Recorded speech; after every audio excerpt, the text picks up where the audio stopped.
Hello everyone, welcome to HP economics master. स्वागत है आपका एक और नई वीडियो में। तो जैसा कि हम अपनी सीरीज को कंटिन्यू रखते हुए पीवाईक्यूज डिस्कस कर रहे हैं, स्पेशली फॉर द जीओआईटी एग्जाम, और जितने भी हमारे एग्जाम्स हैं जिनमें कंप्यूटर पूछा जाएगा उनके लिए आपके पास जो है बेनिफिट रहेगा इन क्वेश्चंस का।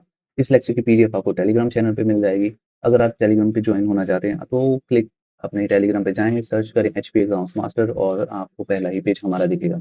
इसी के साथ आपके लिए एक और अपडेट, अगर आप जीओआईटी की तैयारी कर रहे हैं तो आप हमारी टेस्ट सीरीज ज्वाइन कर सकते हैं।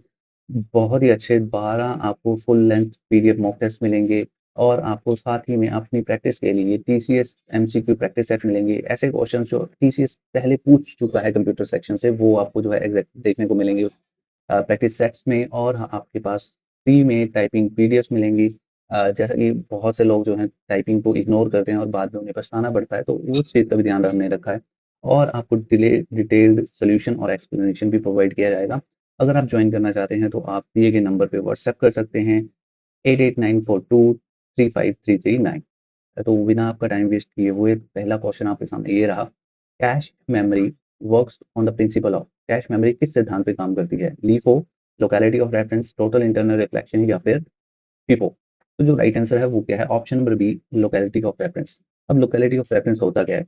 अ, अगर हम कैश की बात करें, कैश मेमोरी का जो यूज़ है वो इसलिए किया गया है क्योंकि जो हमारी सीपीयू है, सीपीयू का जो स्पीड है काम करने का, या डाटा रिट्रीव करने का या राइट करने का, बहुत ज़्यादा तेज़ है, ठीक है? बहुत फास्ट है। और मेजरली जो हमारा वर्क स्पेस है, जहाँ पे हम डाटा स्टोर करते हैं, वो क्या है? रैम। अब रैम की जो स्पीड है वो एज़ कम्पेयर टू सीपीयू वो कम है, ठीक? तो इसीलिए एक बफर मेमोरी का कॉन्सेप्ट जो है इंट्रोड्यूस किया गया है, जिसे क्या बोलते हैं? कैश। अब कैश की स्पीड जो है रैम से ज़्यादा है, बट सीपीयू रजिस्टर से कम है, ठीक है? और एक्सपेंसिविटी की बात की जाए तो सबसे ज़्यादा एक्सपेंसिव क्या होते हैं? हमारे जो सीपीयू रजिस्टर्स हैं वो ज़्यादा एक्सपेंसिव होते हैं, फिर कैश, और फिर रैम। और अगर हम बात करें इनकी कैपेसिटी की, तो रैम की कैपेसिटी ज़्यादा होती है, कैश की कम, फिर उसके बाद सीपीयू रजिस्टर्स की कैपेसिटी, स्टोरिंग कैपेसिटी उससे कम, ठीक है? तो अब सीपीयू क्या करेगा? सीपीयू को जब डाटा चाहिए होता है तो वो सबसे पहले कहाँ सर्च करता है? कैश में सर्च करता है। अगर वहाँ पे वो डाटा नहीं मिले तो वो कहाँ सर्च करेगा? रैम में सर्च करेगा। अब जैसे मैंने आपको बताया कि कैश की जो मेमोरी कैपेसिटी है वो कम होती है रैम से, तो ऑब्वियस सी बात है जितना डाटा रैम में है वो हम पूरा का पूरा स्टोर नहीं कर सकते कैश मेमोरी में। मान लो हमारे पास 100 यूनिट्स हैं डाटा के, ठीक? तो क्या 100 यूनिट्स कैश में स्टोर किए जा सकते हैं? नहीं स्टोर किए जा सकते। हमें कैश में कौन से डाटा स्टोर करना चाहिए? ये करना होता है कि जो बार-बार इस्तेमाल हो, जिसकी इस्तेमाल की जो हमारे पास प्रोबेबिलिटी है बहुत ज़्यादा हो। अगर तो सीपीयू को वो डाटा कैश में मिल जाता है, उसे हम क्या कहते हैं? उसे बोला जाता है हिट। और अगर वो डाटा नहीं मिलता है तो उसे क्या बोला जाता है? मिस। तो फाइनली अगर मिस हो जाता है तो उसे कहाँ मूव करना पड़ता है? रैम में मूव करना पड़ता है, और रैम से वो डाटा उठा के कैश में लेके आएगा, कैश से अपने यूज़ तक लेके आएगा। ठीक है जी? अब बेटर क्या है? बेटर यही है कि हिट रेशियो हमारे पास क्या हो? मैक्सिमम टू मैक्सिमम हो। हिट रेशियो कैसे निकलेगी? हिट कितनी बार जो है उसे हिट हुआ, ठीक है? ऑन हिट प्लस मिस, ठीक है? तो ये हमारे पास क्या आ जाएगी? हमारे पास हिट रेशियो आ जाएगी। आपसे ये भी पूछ सकता है कि हिट रेशियो का फ़ॉर्मूला क्या होगा? ठीक? और हमारे पास मान लो अब हमारे पास 100 डाटा सेट्स हैं। अब 100 डाटा सेट्स में से आप कौन-सा डाटा सेट सेव करोगे कैश में, ताकि आपकी हिट वैल्यू जो है ज़्यादा हो? तो हिट वैल्यू ज़्यादा हो तो इसके लिए हम एक तरह से जनरल कॉमन सेंस लगा सकते हैं। मान लो हम 100 डाटा सेट्स हैं हमारे पास, और 100 में से हमारे पास पहली बार में मैंने इस्तेमाल किया 55 नंबर का डाटा सेट, ठीक है जी? उसके बाद दोबारा से मेरी चांसेस बहुत ज़्यादा बढ़ जाएँगे कि मैं कौन-सा डाटा सेट दोबारा इस्तेमाल कर सकता हूँ, 55 दोबारा इस्तेमाल कर सकता हूँ। तो 55 तो जी मैं रख लूँगा, ठीक है? 55 मैंने कैश में स्टोर कर लिया। क्यों? क्योंकि मैंने एक बार और फिर दूसरी बार जो है इसको क्या किया, यूज़ करा, सीपीयू ने इसको यूज़ करा। अब मान लो थोड़ा-सा स्पेस हमारे पास और है, और अगर आपको ऑप्शन दी जाए कि आप कौन-सा डाटा सेट रखना चाहेंगे, तो बहुत ज़्यादा चांसेस हैं कि अगली बार जो है या तो मैं 54 इस्तेमाल करूँगा, या मैं 53 इस्तेमाल करूँगा, या फिर हो सकता है मैं 56 इस्तेमाल करूँ, या 57। तो आप समझ रहे हैं? एक बार जो इस्तेमाल किया वो दोबारा इस्तेमाल किया जा सकता है, या फिर उसके आस-पास की जो चीज़ें हैं, वो आस-पास के जो डाटा सेट्स हैं वो इस्तेमाल किए जा सकते हैं। तो उनको भी क्या कर लिया जाएगा? सेव कर लिया जाएगा। तो यही हमारे पास क्या कहलाता है? Locality of reference. कि हमारे पास 2 तरह की रेफरेंस है, एक टेम्पोरल, ठीक है, एग्ज़ैक्ट जो हमने इस्तेमाल किया वो, और एक स्पेशियल जो उसके आस-पास की चीज़ें हैं वो, ठीक। अगर मैं ईज़िली बताऊँ कि एक क्या होता है कि जिस तरह अगर मान लो हम कहीं बाहर जाने का मन है, तो जनरली क्या होता है हम सारे ना एक ही कैफ़े में जाते हैं। एक बार जहाँ चले गए और हमें पसंद आ गया तो हम वहीं जाएँगे, ठीक? चाहे जो मर्ज़ी हो जाए, हम वही उसी कैफ़े पे जाते हैं, ठीक? अब कई बार क्या होता है, हमारा मन होता है यार कुछ डिफरेंट ट्राई करते हैं या फिर डिफरेंट कैफ़े में जाते हैं। तो मोस्टली चांसेस क्या रहते हैं ना, ये जो हमारा कैफ़े है जहाँ हम रोज़ जाते हैं, उसी के आस-पास का कोई कैफ़े हो, तो वहाँ पे जाएँगे। यही तो जो हमारे पास कैश में इस्तेमाल होता है, 2 चीज़ें, या तो हमारे पास जो डाटा सेट्स इस्तेमाल किया गया है वही, ठीक है, बार-बार इस्तेमाल होगा, या फिर उसके आस-पास के जो डाटा सेट्स हैं, वो बार-बार जो है इस्तेमाल होंगे। इसी को क्या कहा जाता है, लोकेलिटी ऑफ रेफरेंस बोला जाता है। लास्ट इन फर्स्ट आउट ये कोई प्रिंसिपल नहीं है जो कि कैश में यूज़ होता है। लास्ट इन फर्स्ट आउट किसमें इस्तेमाल होता है, हमने पहले एक क्वेश्चन किया है, लास्ट इन फर्स्ट आउट। तो लास्ट इन फर्स्ट आउट किसमें इस्तेमाल किया जाता है, स्टैक में इस्तेमाल होता है। और टोटल इंटरनल रिफ्लेक्शन ये किसका वर्किंग प्रिंसिपल है, तो जो हमारी ऑप्टिकल फाइबर है, उसका वर्किंग प्रिंसिपल है हमारे पास total internal reflection. And then हमारे पास आता है FIFO, first in first out. FIFO कहाँ इस्तेमाल किया जाता है, जो हमारी क्यू होती है, ठीक है, जो डाटा स्टोर करने का तरीका होता है क्यू, उसमें इस्तेमाल होता है। और जो हमारा कैश का रिप्लेसमेंट रिप्लेसमेंट एल्गोरिदम है, वो भी किसका इस्तेमाल करता है, फीफो का इस्तेमाल करता है। अब देखिए, 55 आप हमेशा थोड़ी रखेंगे, 55 इसमें आपको इसको रिप्लेस करना पड़ेगा किसी और डाटा के साथ। तो तब उस समय जो रिप्लेसमेंट एल्गोरिदम इस्तेमाल किया जाता है, उसमें क्या कौन सा प्रिंसिपल इस्तेमाल किया जाता है, फीफो इस्तेमाल किया जाता है, कि जो पहले गया था वही पहले बाहर आएगा। क्योंकि जो पहले गया था अब उसका यूज खत्म हो गया, जो लास्ट गया है उसका यूज तो अभी है ना, तो उसको नहीं बाहर करेंगे, जो पहले गया था उसको बाहर करेंगे। नेक्स्ट हमारे पास question number 2, the two cache memory write policies are write back and dash. ठीक, बोल रहा है कि जो कैश मेमोरी है उसको लिखने के 2 तरीके हैं, एक राइट बैक और दूसरा हमें बताना है राइट ऑन है, रीड फ्रंट है, डर्टी बिट है, या फिर राइट थ्रू है। तो जो राइट आंसर है इसका वो क्या है, राइट थ्रू। देखिए 2 तरह की हमारे पास पॉलिसीज होती हैं, एक राइट बैक और एक राइट थ्रू, ठीक है। अब एक सिनेरियो समझते हैं, मान लो एक टीचर है, टीचर लेक्चर ले रहे हैं और वो क्या बनवा रहे हैं, आपके नोट्स बनवा रहे हैं, ठीक है जी। अब कुछ लोग होंगे वो क्या करेंगे, उन नोट्स को रफ में लिखेंगे, ठीक है, और क्या बोलेंगे, जैसे ही मैं घर जाऊंगा उसे क्या कर लूंगा, उसे एक फेयर कॉपी पे लिख लूंगा, ठीक है जी। दूसरा ये होगी एक कैटेगरी। दूसरी कैटेगरी क्या होगी, दूसरी कैटेगरी है जी, ठीक है, मुझे नोट्स मिलते हैं, मैं रफ पे भी लिख लूंगा, प्लस मैं यहीं के यहीं शेयर भी कर लूँगा साथ-साथ में, ठीक है? मेरी स्पीड ज़्यादा है, मैं यहीं कर लूँगा। अब देखिए, यही हमारे पास 2 पॉलिसीज़ हैं। पहली पॉलिसी क्या है कि जी सीपीयू डाटा राइट करेगा कैश में, और बाद में लेटर स्टेज पे सीपीयू वही डाटा किसमें राइट कर देगा, रैम में राइट कर देगा, ठीक है? इस पॉलिसी को क्या कहा जाता है, जो फर्स्ट है जिसमें पहले कैश राइट की जाती है, लेटर स्टेज पे बाद में रैम राइट की जाती है, इसे क्या कहा जाता है, इसे बोला जाता है राइट बैक। दूसरा सिनेरियो क्या है, कैश प्लस रैम दोनों एक साथ राइट की जाएँ। इसे क्या कहा जाता है? इसे कहा जाता है राइट थ्रू।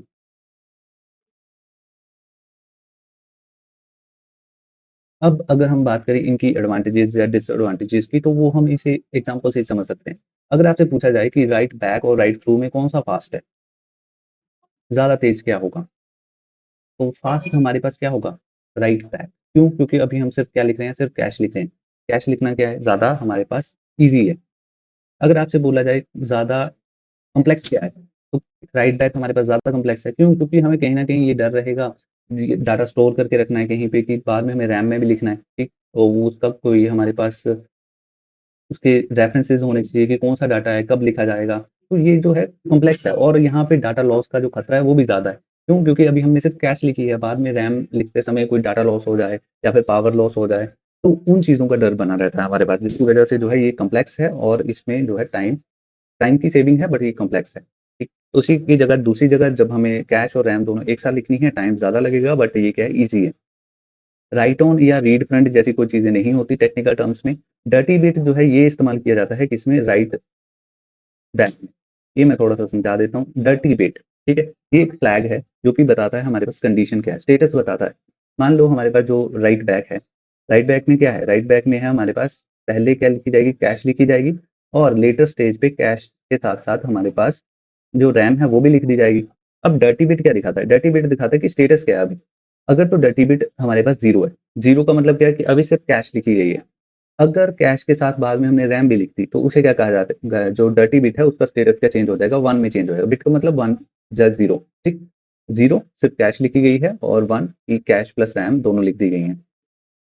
नेक्स्ट है हमारे पास the program stored in ROM, P ROM, EP ROM of a computer system are called, कि जो हमारे पास प्रोग्राम है जो कि स्टोर किया जाता है रोम में, पी रोम में, ईपी रोम में, उसे क्या कहा जाता है? यूटिलिटी प्रोग्राम कहेंगे, बूट सेक्टर बोलेंगे, सॉफ्टवेयर बोलेंगे या फिर फर्मवेयर बोलेंगे। तो जो राइट आंसर है वो क्या है? फर्मवेयर।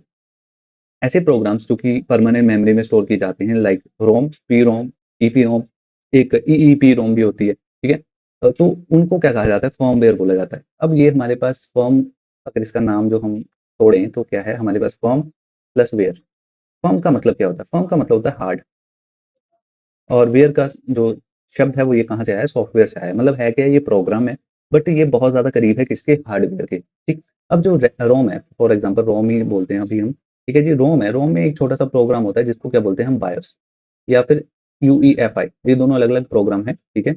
बायोस और यूईएफआई, ये किसकी कैटेगरी में आते हैं? कलेक्टिवली ये क्या कहलाते हैं? फर्मवेयर कहलाते हैं, ठीक है? क्यों? क्योंकि ये बहुत ज़्यादा करीब हैं हमारे हार्डवेयर के, और इनके बिना जो सॉफ्टवेयर है वो हमारा वर्क कर ही नहीं सकता। अब फॉर एग्जांपल बायोस की ही बात करें, रोम में क्या बायोस, जैसे ही आप पावर ऑन करेंगे क्या होगा? हमारी जो रोम है वो एक्टिव हो जाएगी, ठीक है? रोम में ऑलरेडी परमानेंट डाटा स्टोर्ड है जो कि एक बायोस प्रोग्राम है। ये बायोस प्रोग्राम क्या करेगा? सारे हार्डवेयर को चेक करेगा, ठीक है जी? और उसके बाद एक बूटेबल मीडिया ढूंढेगा जहाँ से क्या किया, जहाँ पे क्या है हमारे पास ओएस प्रेजेंट है, ओएस को उठा के लेके आएगा रैम में, और क्या है हमारा जो कंप्यूटर है वो वर्क करना शुरू कर देगा, रैम से एग्जीक्यूशन जो है शुरू हो जाएगी, ठीक है जी? तो यही हमारा काम है किसका? बायोस का। और हमारे पास यूईएफआई भी एक ऐसा सेम प्रोग्राम है, ठीक है? आप यूईएफआई की जो फुल फॉर्म है मुझे कमेंट में बताएंगे कि क्या होता है यूईएफआई और किसके लिए इस्तेमाल किया जाता है, और ये फर्मवेयर की कैटेगरी में आता है कि नहीं आता है, ठीक? तो यहाँ पे यूटिलिटी प्रोग्राम है, और ऑप्शन में यूटिलिटी प्रोग्राम क्या होते हैं? ये ऐसे प्रोग्राम्स होते हैं जो मेंटेनेंस के काम आते हैं, जैसे कि हमारे चेक डिस्क हो गया, कंप्रेशन सॉफ्टवेयर हो गया, है ना? तो ये हमारे काम आते हैं, डिफ्रेगमेंटेशन होगी, ठीक? तो ये हमारे कंप्यूटर को मेंटेन करने के काम आते हैं। बूट सेक्टर, ये एक हमारे जो बूटेबल मीडिया है, सेक्टर मतलब एक स्पेस, ठीक?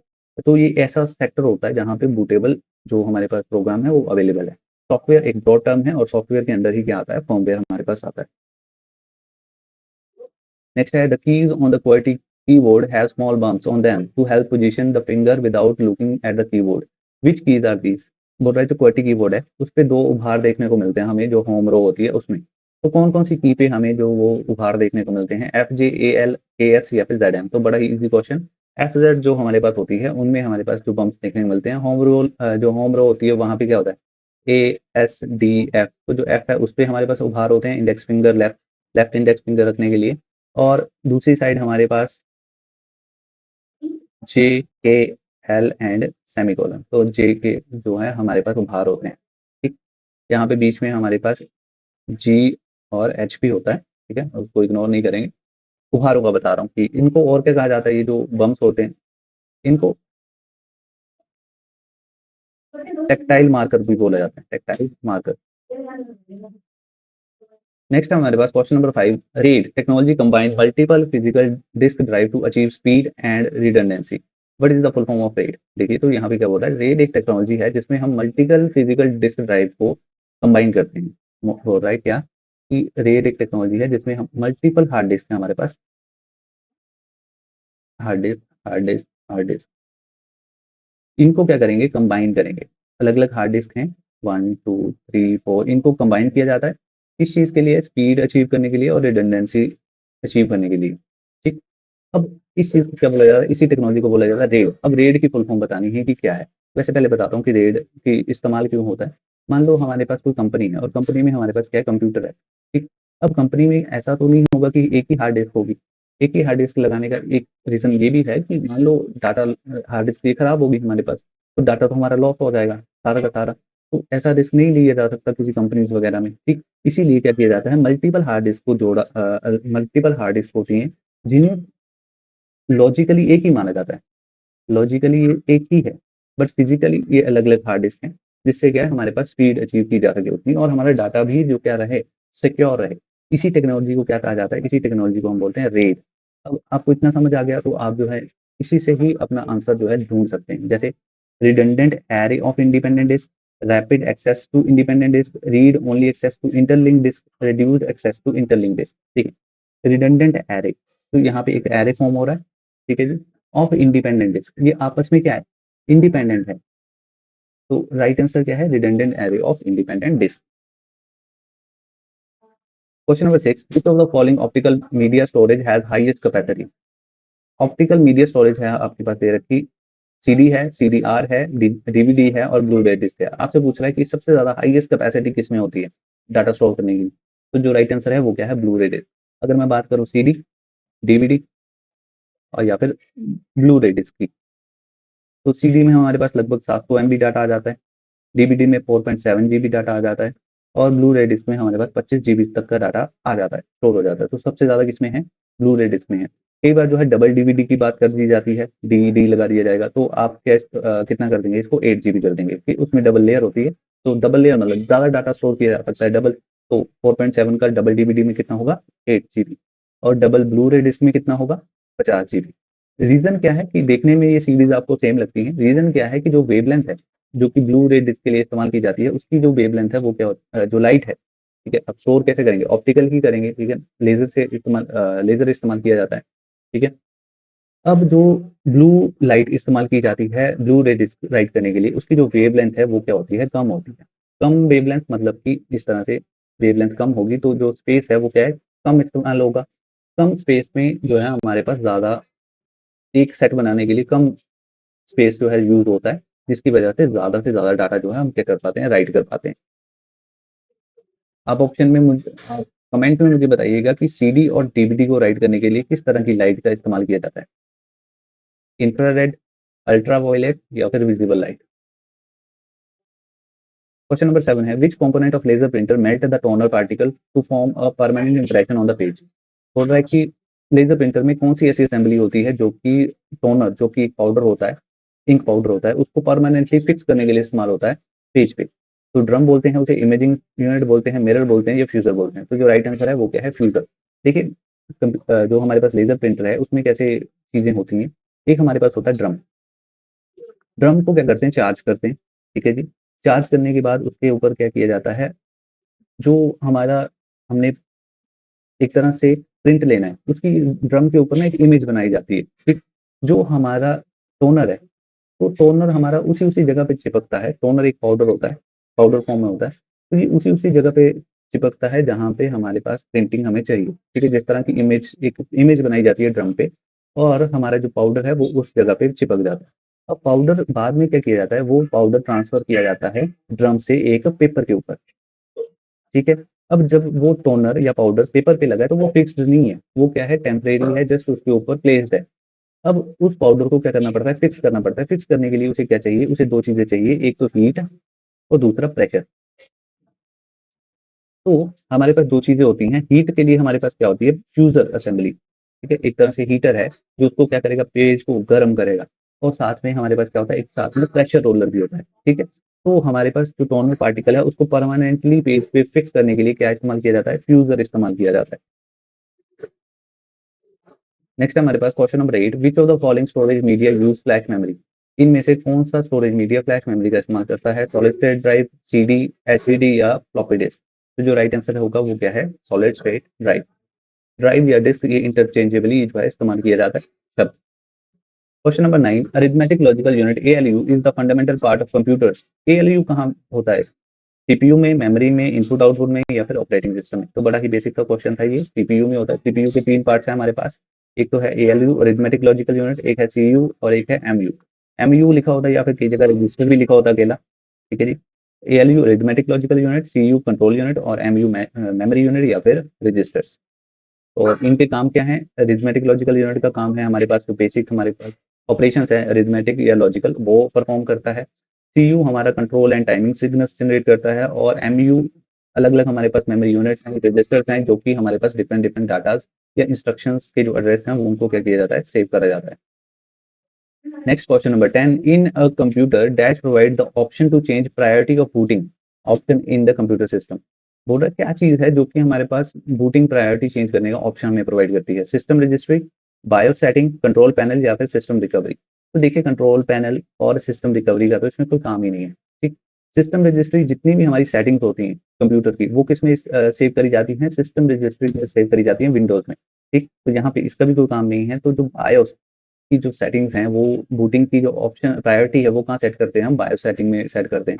अब बूटिंग मतलब कि स्टार्ट लेना, ठीक है। अब देखिए बायोस क्या करेगा, बायोस ऑपरेटिंग सिस्टम को उठाएगा और कहाँ लोड करेगा? रैम में लोड करेगा। तो ऑपरेटिंग सिस्टम को ढूंढा जाता है बूट करने के लिए कि कहाँ पे है। जब फर्स्ट टाइम जो है तो ओएस जो है हमारा कहाँ पे है? हो सकता है ये पेन ड्राइव में हो सकता है ये हार्ड डिस्क में हो सकता है आप सीडी से बूट करवाना चाहते हैं। तो सबसे पहले ये कहाँ ढूंढेगा? हार्ड डिस्क में ढूंढेगा, फिर सीडी में ढूंढेगा, या उसके बाद जो है पेन ड्राइव में ढूंढेगा।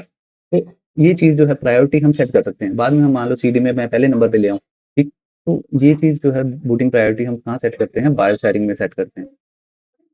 नेक्स्ट है question number 11, which wireless technology use multiple transmitters and receivers to transfer data simultaneously? बोल रहा है कौन सी वायरलेस टेक्नोलॉजी है जिसमें मल्टीपल ट्रांसमीटर्स होते हैं और रिसीवर्स होते हैं? ठीक, तो वैप, एसएसआईडी, मीमो या फिर वैप। तो जो राइट आंसर है वो क्या है? मीमो। मीमो की फुल फॉर्म क्या होती है? Multiple input and multiple output. Multiple transmitter मतलब कि भेजना, मल्टीपल आउटपुट एक तरह से हम इसको बोल सकते हैं। रिसीवर मतलब रिसीव करना, मल्टीपल इनपुट। तो मीमो ही इस्तेमाल किया जाता है। एंटीनास होते हैं मल्टीपल, हमारे पास रिसीविंग एंटीनास होते हैं और मल्टीपल हमारे पास आउटपुट एंटीनास होते हैं। पहले क्या होता था? पहले सिर्फ एक ही होता था कि एक ही ट्रांसमीटर है, एक ही रिसीवर है, जिसमें क्या डाटा जो है स्लो ट्रांसफर होता था। एसएसआईडी जो हमारा वाईफाई का नाम होता है उसको बोलते हैं एसएसआईडी। वेप ये क्या है हमारे पास? ये हमारे पास वाईफाई का प्रोटोकॉल है पुराना, ठीक है जी। तो यहाँ पे जो राइट आंसर बनता है वो है memo. Question number 12, which of the following layers in the ISO OSI reference model lies between physical and network layer? बड़ा ही सिंपल सा क्वेश्चन, ज्यादा कुछ दिमाग लगाने वाला नहीं है। बोल रहा है कि फिजिकल और नेटवर्क लेयर में कौन सी लेयर जो है प्रेजेंट होती है। तो मैंने पहले भी बताया हुई है इसकी शॉर्ट ट्रिक। तो वो क्या है? Please do not throw sauce and pizza away, ठीक है जी। सॉस और पिज्जा को दूर मत फेंको। तो पी से क्या होता है हमारे पास? फिजिकल लेयर, डी से डाटा लिंक लेयर, एन से नेटवर्क लेयर, टी से ट्रांसपोर्ट, एस से सेशन, टी से प्रेजेंटेशन और ए से एप्लीकेशन। यहाँ पे क्या पूछ रहा है? यहाँ पे पूछ रहा है फिजिकल और नेटवर्क के बीच में कौन सी लेयर होती है। तो हमारे पास आंसर क्या आ जाएगा? Data link layer. Data link layer, ठीक। डाटा लिंक लेयर का काम क्या होता है जी? फ्रेमिंग करना, एरर डिटेक्शन, फ्रेमिंग करना और एरर डिटेक्शन, ठीक। और ये किसका इस्तेमाल करते हैं? या ये इस्तेमाल करती है मैक एड्रेस का।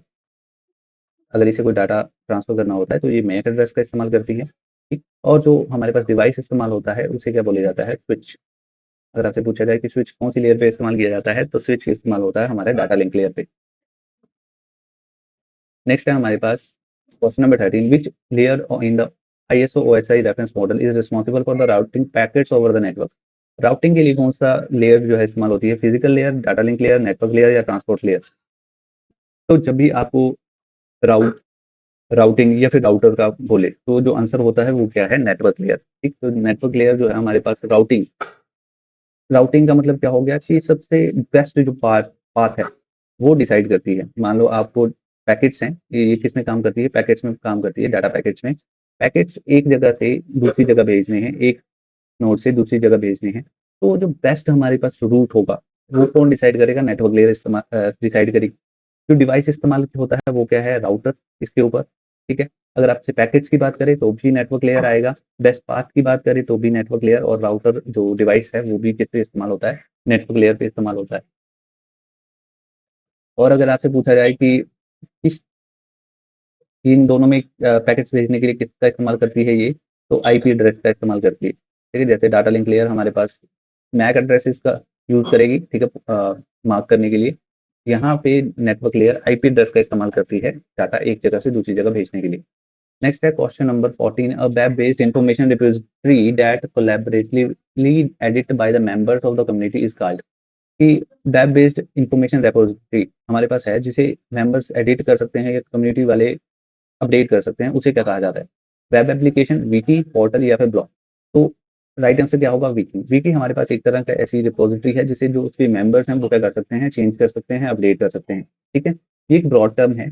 एग्जाम्पल क्या है इसकी? आपने सुना होगा विकीपीडिया। अब विकीपीडिया पे जो आर्टिकल्स होते हैं वो कोई भी उनका मेंबर जो है वो क्या कर सकता है? उसे अपडेट कर सकता है या एडिट कर सकता है। वेब एप्लीकेशन और पोर्टल का इससे कोई लेना देना नहीं है। ब्लॉग हमारे पास एक ऐसी ही रिलेटेड चीज़ है। ब्लॉग में भी हम क्या डालते हैं, डाटा ही डालते हैं, पोस्ट ही डालते हैं, बट ब्लॉग क्या है, यहाँ पे एक ऑथर होता है जनरली, और सारा जो कंट्रोल है ना एडिट करने का, जो भी हमारी पोस्ट वगैरह है, डाटा जो भी डालना है हमने, वो एक ही बंदे के पास होता है। यहाँ पे मल्टीपल पीपल हैं, मल्टीपल यूजर्स हैं, और वो डाटा को क्या कर सकते हैं, अपडेट कर सकते हैं। तो वीकी इसका राइट आंसर होगा। नेक्स्ट है question number 15, the frequency band of the spectrum reserved for unlicensed usages is called dash band. अब बोल रहा है कि हमारे पास फ्रीक्वेंसी का एक ऐसा बैंड है जो कि रिजर्व्ड है अनलाइसेंस्ड यूजर्स के लिए। मतलब आप, अगर आपको वो फ्रीक्वेंसी बैंड इस्तेमाल करना है तो आपको किसी से लाइसेंस लेने की जरूरत नहीं है। उसे क्या कहा जाता है, ब्लूटूथ, आईएसएम, आईएसपी या वाईफाई। तो उसे कहा जाता है आईएसएम। आईएसएम की फुल फॉर्म क्या होती है, इंडस्ट्रियल, साइंटिफिकल एंड मेडिकल।